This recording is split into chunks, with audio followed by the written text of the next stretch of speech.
Assalamualaikum, Rohil. First of all, again, I would like to request you, please do subscribe my channel and please do press bell icon so that you can get more videos. The topic which I need to discuss today is actually on yesterday I have visited my local area where I was living in past when I was young. तो वहाँ पर एक बड़े मियाँ कह लें आप या बड़ी उम्र के एज के एक शख्स मुझे मिले, जिन्होंने इनकी उम्र कुछ 90 साल है। उन्होंने अपने लाइफ के कुछ चीज़ें मुझसे शेयर की आई एम सॉरी, जिसमें उन्होंने कुछ बताया कि किस तरह आप ज़िंदगी गुजार सकते हैं अच्छे तरीके से। कुछ पॉइंट उन्होंने मुझे दिए हैं जिसके थ्रू हम अपनी ज़िंदगी को अच्छे तरीके से गुजार सकते हैं without taking any tensions and we can fight with the problem which we will face in future when I will get older या फिर बड़े होंगे। सबसे पहली बात जो उन्होंने की, उन्होंने कहा कि लाइफ में कोई भी आपके लिए नहीं सोचता, it's you who need to think about yourself. तो कोई भी आपके बारे में कुछ सोच रहा है, फॉर एग्जाम्पल इफ़ ही और she thinking very bad thing for you, then this is none of your business, आप उसकी परवाह ना करें। उन्होंने एक दूसरी बात कही कि आप जहाँ भी जॉब कर रहे हैं या फिर अगर आप बिजनेस कर रहे हैं, then you need to save money for your retirement. When you will get older, then you need money, because जब आपके शायद बच्चे भी आपको नहीं पूछते। उन्होंने हमेशा कहा, उन्होंने हमेशा किया या फिर ये कहा, उन्होंने बार बार ये कहते रहे कि डोंट स्केयर फ्रॉम फेलियर। इंसान अगर एक दफ़ा गिरता है तो वो दोबारा उठ भी जाता है। कभी ये सोच के गिव अप ना करें कि आप फेल हो गए तो आप ये काम दोबारा नहीं कर सकते। उन्होंने हमेशा ये किया अपनी ज़िंदगी में कि हमेशा अपनी जो भी चीज़ उन्हें पसंद थी उसी चीज़ के ऊपर उन्होंने काम किया और उसमें उन्हें कोई तकलीफ़ ना हो, चाहे उसे फेलियर मिला उन्हें या फिर सक्सेस मिली, उन्हें परवाह नहीं थी, because he used to do what he likes. तो फिर ये चीज़ थी जो जिसकी वजह से वो आज 90 साल तक जी रही है। भी बहुत बड़ी बात है। It is quite strange that he is living at 90 year of age. तो ये बहुत डिफ़िकल्ट होता है, आजकल की ज़िंदगी इतनी लंबी नहीं है। उन्होंने ये कहा कि आपका जो काम होता है वो आपको जब आप बीमार होते हैं तो वो आपका ख्याल नहीं रखता। For example if you are working day and night and you are not meeting with the people with your friend and with your family members or with your relative, then you are doing wrong. You need to meet with them, because जब आप बीमार होते हैं तो आपका पैसा, आपका ख्याल सिर्फ उस सेल्फ पे रख सकता है जिस पे मतलब आपको दवाई दे सकता है। और actually the thing is that what I feel कि आपकी बीमारियां आपके दिमाग से होती हैं। If your mind is thinking that you are suffering from fever, then you are suffering. Otherwise अगर आपका दिमाग कहता है कि आप बिल्कुल ठीक हो तो आप ठीक हो। तो उस दिमाग को ठीक करने के लिए आपको अपने रिलेटिव फ्रेंड्स या फिर लोगों के पास जाना पड़ता है, या फिर वो आपके पास आएँ तो फिर आप बिल्कुल ठीक हो जाएंगे। पैसों से आप नहीं ठीक हो सकते हैं, ये मेरा मानना है।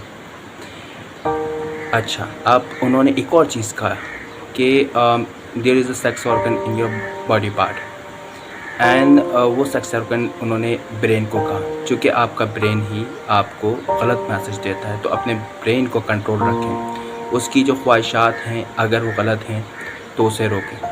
Your brain is your sexual organ, तो उसको आप कंट्रोल में रखें। उन्होंने ये कहा कि कभी भी कोई भी बुरा कह रहा है आपको तो दिस इज़ कॉम्प्लीमेंट। कभी भी उसको ये ना समझें कि ये आपको डीमोटिवेट करना चाह रहा है या फिर आप बुरे हैं, ऐसा नहीं है। क्योंकि ये मेरा मानना भी है कि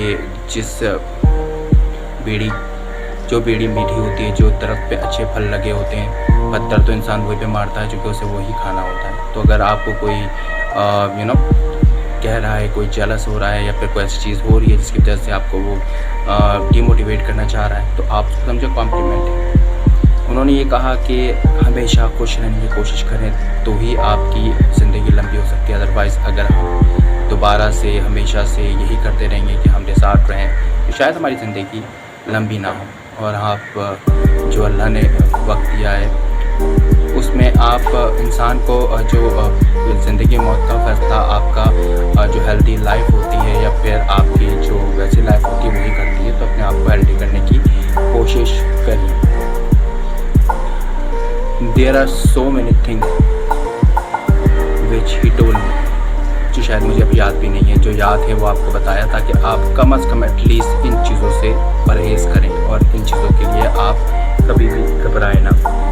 उन्होंने ये कहा कि जो इंसान अपने लिए जीता है वो कभी नहीं जीता, तो कोशिश करें कि दूसरों के लिए वर्क करें।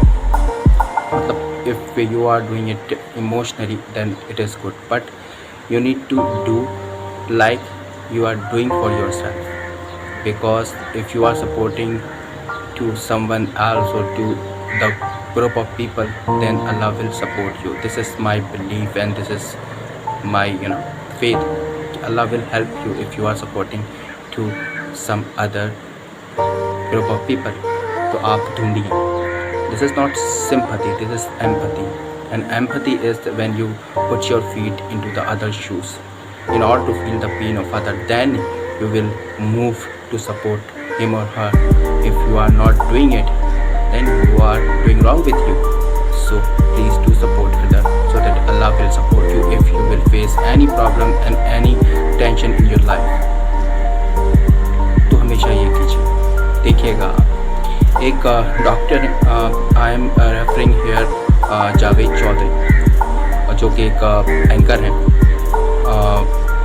एक्सप्रेस न्यूज़ के। उन्होंने एक डॉक्टर के बारे में, जो उनकी मैंने वीडियो देखी तो वो देखा कि एक डॉक्टर हैं जहाँ पर रश होता है बहुत ज़्यादा, और उनके बारे में है कि उन्होंने कैंसर जैसे और बड़े बड़े मर्ज जैसे इलाजों का, डिजीज़ का या प्रॉब्लम का इलाज किया है।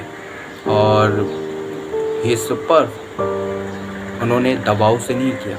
फॉर एग्ज़ाम्पल कोई हार्ट का पेशेंट आता है तो उन्होंने उसको डिस्प्रिंस दे के भी जो है ठीक किया। कैंसर के पेशेंट आए उनको भी उन्होंने ठीक किया कुछ चीज़ों से। उन्होंने 3 रूल बताए, जो 3 रूल मैं आपको भी बता रहा हूँ सो दैट आपके लिए फ़ायदेमंद हो।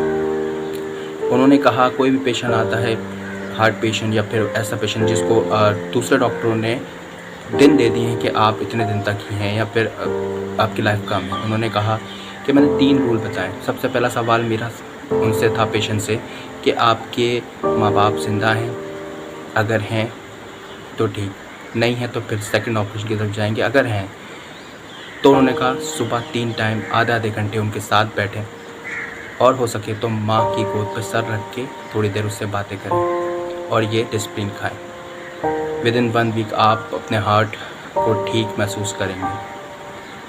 अगर नहीं है तो फिर अपने बच्चों के साथ बैठें, अपने घर वालों के साथ बैठें और उनसे बातें करें और ये डिस्प्रिन खाएं। बाहर निकलें, कोशिश करें हेल्दी लाइफ के लिए, तो भी आप 1 वीक में ठीक हो जाएंगे। अगर ये भी नहीं है, आपके बच्चे नहीं हैं, आपके माँ बाप नहीं हैं, you are alone in your life, then you need to do something welfare stuff.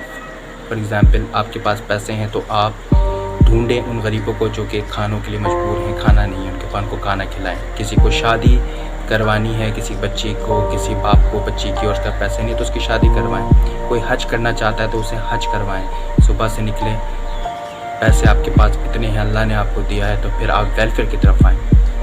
जब भी आप 1 वीक में ठीक होना शुरू हो जाएंगे। और उन्होंने इसी तरह इलाज किया लोगों का और उन्हें एक रिमार्केबल सक्सेस मिली इस चीज़ के ऊपर। आज भी उनके रश होता है।